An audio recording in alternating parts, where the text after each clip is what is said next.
دوست جو صرف تمہاری اچھی حالت کا دوست ہو اور آڑے وقت کام نہ آئے، اس سے بچنا چاہیے، کیونکہ وہ سب سے بڑا دشمن ہے۔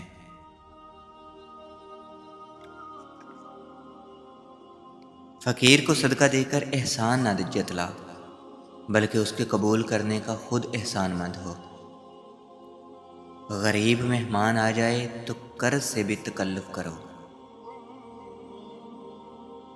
تو اس دنیا میں دار آخرت کی طرح چلنے والا ایک مسافر ہے۔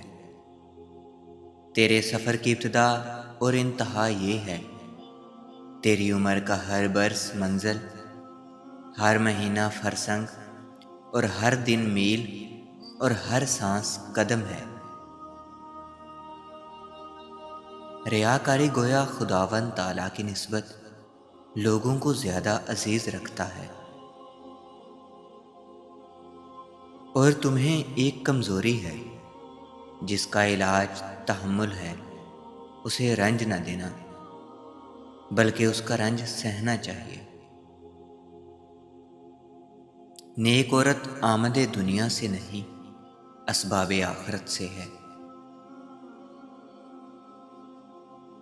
نکاح نہ کرنے والا گو شرمگاہ کو بچائے، مگر نظر اور دل کا بچانا اس کا محال ہے۔ عورت کی بد اخلاقی پر صبر کرنا، اس کی ضروریات مہیا کرنا اور شرع پر اس کو قائم رکھنا بہتر عبادت ہے۔ عورت اگر محافظ عصمت ہے تو اس کی معمولی فروغ زاشتوں سے درگزر کرو۔